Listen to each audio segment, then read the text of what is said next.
আমরা কি রমজানের জন্য আস্তে আস্তে প্রস্তুতি নিতে পারবো ইনশাআল্লাহ? কিছু কিছু বদভ্যাস যা আমরা ছাড়তে পারি না, আমি নাম বলছি না, আপনারা বুঝে নেন। যে যা বদভ্যাসের সাথে আক্রান্ত জড়িত, যারা বদভ্যাস থেকে মুক্তি পেতে চান, রমজান মাস হচ্ছে তার সবচাইতে বড় একটা সুযোগ। সুবহানাল্লাহ। আপনি অন্য মাসে নিজেকে যতটুকু কন্ট্রোল করতে পারেন না, রাখতে পারবেন না, রমজান মাসে তার চাইতে বেশি পারবেন আপনি। যেমন আমার যে সমস্ত ভাইয়েরা সিগারেট খাওয়া ছাড়া 10টা মিনিট থাকতে পারে না, ওনারাও দেখবেন হাজার কষ্ট হলো রমজান মাসে সিগারেট খাওয়া ছাড়া সবে সাদিক থেকে সূর্যাস্ত পর্যন্ত থাকতে পারে। সুবহানাল্লাহ। যদিও ইফতার খেজুর শরবত মুখে দিতে না দিতেই এটা ভিন্ন বিষয়। তা আমি বলবো আমার ভাই, আপনার পক্ষে যদি অসম্ভবই হতো তো দুপুর 2টা বাজে না খেয়েছিলেন কিভাবে? 3টা বাজে না খেয়েছিলেন কিভাবে? তার মানে আপনার ভিতরে সেই পাওয়ারটা আল্লাহ দিয়েছেন, আপনি চাইলে থাকতে পারবেন। একটু চেষ্টা করেন। 10 প্যাকেট থেকে তো আর একসাথে একটাতে আসা যায় না। 10 প্যাকেট থেকে 9 প্যাকেট 8 প্যাকেট করুক না, আস্তে ধীরে চেষ্টা করলে আল্লাহ তাআলাও তাকে সাহায্য করবে। অন্তর থেকে তওবা করে নেবেন নিজের পাপ কর্মের জন্য, দেখবেন আল্লাহ তাআলা আপনাকে সহযোগিতা করবেন। বলেন না সুবহানাল্লাহ। ভালো কাজে পারলে সহযোগিতা করবেন, না পারলে বিরোধিতা করার দরকার। তো সহযোগিতা মানে সবসময় এটা নয়। সহযোগিতা মানে সবসময় টাকা।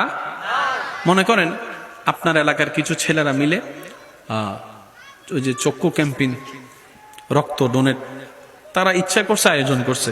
খারাপ কাজ না ভালো কাজ? ভালো কাজ। আপনি রাস্তা দিয়ে যাচ্ছেন, দূর থেকে আপনি বড় ভাই, এই কি রে ছোট ভাই, সব ঠিক আছে নি? এটাও সহযোগিতা।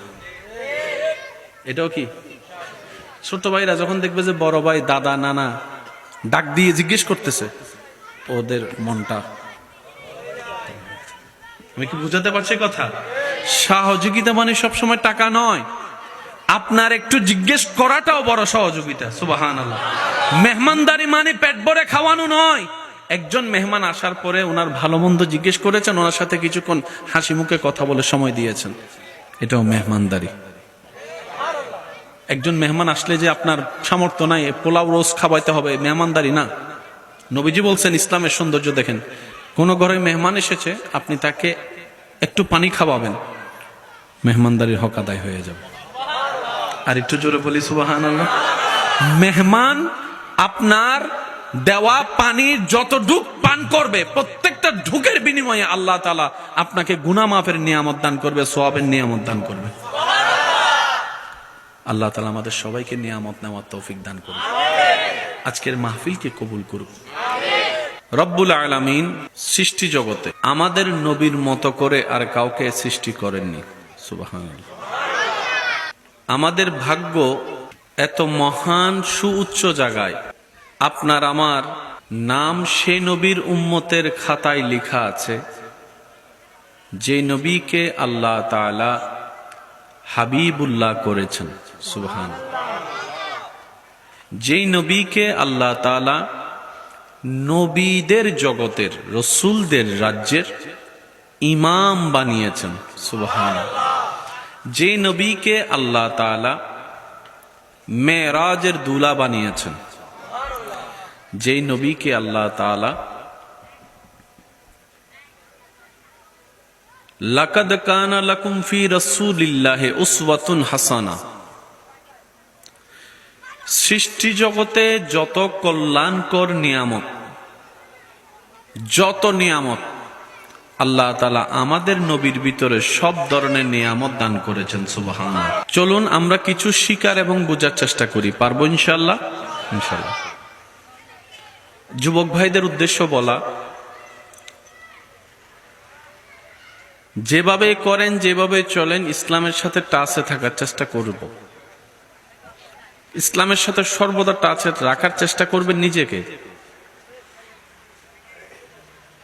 শক্তি অনেক প্রকার হয়।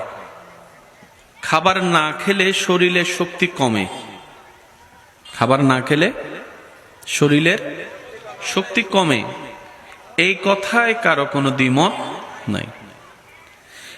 একটা হচ্ছে শরীরের শক্তি, একটা হচ্ছে মানসিক শক্তি। যুবকরা একটু আওয়াজ দিবেন। একটা হচ্ছে শরীরের শক্তি, আর একটা হচ্ছে মানসিক শক্তি, আর একটা হচ্ছে ঈমানি শক্তি। সুবহানাল্লাহ। খাবারের সাথে শক্তির যেটা, সেটা শরীরের সম্পর্ক। সুন্দর সুন্দর ভালো মনের মানুষের কথার সাথে মানসিক শক্তির সম্পর্ক। আপনার পাশের মানুষটা যদি আপনাকে উৎসাহ দিতে জানে, কঠিন পরিস্থিতির মধ্যেও টিকে থাকার মতো একটা মানসিক শক্তি আপনার ভিতরে কাজ করবে। এই দুই শক্তি আপনি আশপাশ থেকে নিতে পারবেন, কিন্তু এই শক্তির চাইতেও মহাশক্তি হচ্ছে ঈমানি শক্তি, রুহানি শক্তি। এটা নেওয়া যায় না, এটা অর্জন করে নিতে হয়, রবের দরবার থেকে চেয়ে ভিক্ষা করে নিতে হয়। সুবহানাল্লাহ। আপনি যত নেক আমলের সাথে থাকবেন, তত আপনার রুহানি শক্তি বাড়বে, রুহের খোরাক বাড়বে। যেমন প্রত্যেকটা কিছুর একটা আলাদা খাবার আছে। চোখের খাবার আলাদা, শরীরের খাবার আলাদা, কলবের একটা খাবার আছে। যে কলব, মন অশান্তি বলে আপনি আমি বারবার টেনশন করি, ওই কলবের খাবার হচ্ছে আলা বিযিকরিল্লাহি তাতমাইন্নুল কুলুব। ওই কলবের স্রষ্টার জিকির, স্মরণ, ইয়াদ, হুকুম পালনেই অন্তর প্রশান্তি হয়, তার ক্ষুধা নিবারণ হয়। বলেন সুবহানাল্লাহ। শক্তি কয়েক প্রকার আছে, আমাদের সব প্রকার নিতে হবে, কারণ নিজে বাঁচলেই বাপের নাম। কি বলেন আপনারা? নিজে বাঁচলেই বাপের নাম। এখন আমরা যেখানে আছি এটার নাম দুনিয়া। এই কথাটা একটু ঠান্ডা মাথায় মাথায় বসাতে হবে, মনে বসাতে হবে। এটা দুনিয়া, এটা জান্নাত নয়। আপনি যেমন চাইবেন তেমন হবে শুধু জান্নাতে। সুবহানাল্লাহ। আপনি যেভাবে চাইবেন আপনার রব সেভাবে সাজিয়ে দিবেন, এটা জান্নাতে। আপনি যখন যা খেতে চাইবেন, চাইতে দেরি আপনার সামনে উপস্থিত হতে দেরি হবে না, সেটা এখানে নয়, জান্নাতে। আপনার যেভাবে যখন থাকতে ইচ্ছা করে যেভাবে, এটা আপনি পারবেন, স্বপ্ন পূরণ হবে জান্নাতে। তো জান্নাতের চাওয়া দুনিয়াতে চাইতে গেলে প্যাঁচ একটু লাগবেই।